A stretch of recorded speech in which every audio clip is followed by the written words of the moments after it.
UP के बदायूं में Ganga expressway का काम आगे बढ़ चुका है। पिछले वीडियो में हमने बताया था कि बिनावर कस्बे में अडानी ग्रुप के इंजीनियर्स की देखरेख में काम शुरू हो चुका है।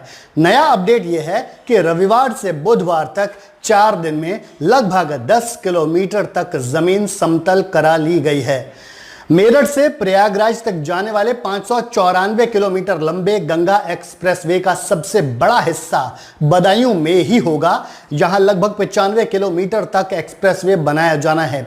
बदायूं के बिनावर में कुतुबपुर थरा गांव के पास भूमि समतलीकरण का काम रेल लाइन के दोनों ओर कराया जा रहा है। इसके बाद दातागंज में काम कराया जाएगा और उसके बाद बिसौली में भी गंगा एक्सप्रेसवे का काम शुरू हो जाएगा।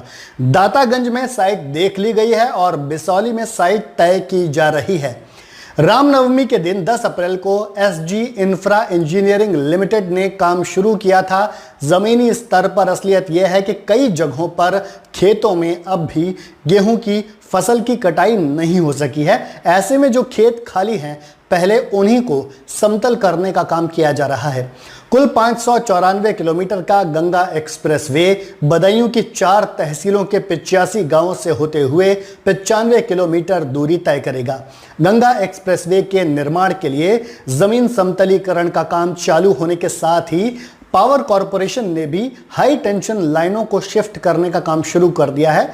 दरअसल पावर कॉरपोरेशन को लाइनें शिफ्ट करने के लिए पहले ही भुगतान किया जा चुका था, लेकिन यहां पर काम पावर कॉरपोरेशन की तरफ से सही समय पर नहीं किया गया। ऐसे में सभी जगहों पर अब तक लाइनों को शिफ्ट करने का काम पूरा नहीं हो सका है।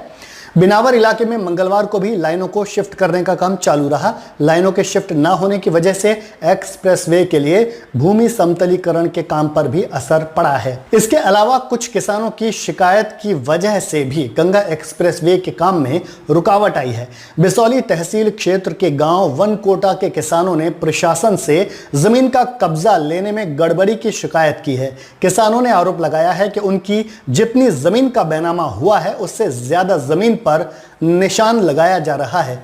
मंगलवार को बिनावर के भैंसामई और रेलवे लाइन के किनारे गंगा एक्सप्रेसवे के लिए काम चल रहा था। दोपहर के वक्त यहां आसपास के गांव के लोग पहुंच गए और उन्होंने विरोध करना शुरू कर दिया। किसानों ने आरोप लगाया कि प्रशासन की तरफ से बैनामे से ज्यादा जमीन ली जा रही है। विरोध इतना बढ़ा कि SG infra engineering limited company के अधिकारियों को गंगा एक्सप्रेसवे का काम रुकवाना पड़ा। मशीनें बंद करा दी गईं। किसान लगातार जमीन की दोबारा पैमाइश की मांग कर रहे थे।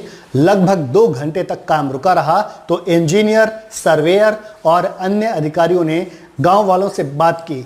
गांव वालों से कहा गया कि वो गाटा संख्या, नाम और पिता का नाम दे दें ताकि ये जानकारी प्रशासन को देकर किसानों की समस्या का समाधान किया जा सके।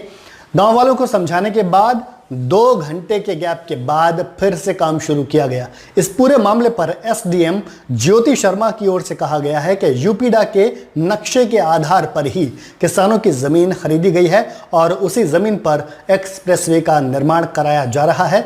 एसडीएम ने किसानों को यह आश्वासन भी दिया कि किसी किसान के साथ अन्याय नहीं होगा।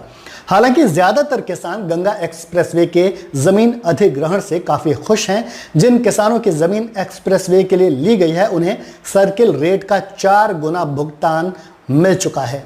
एक्सप्रेसवे के बन जाने से आसपास के खेत और गांवों की भी तस्वीर बदलने जा रही है। सरकार ने केवल बदायूं में जमीन का अधिग्रहण कर किसानों को 945 करोड़ रुपए का भुगतान भी कर दिया है।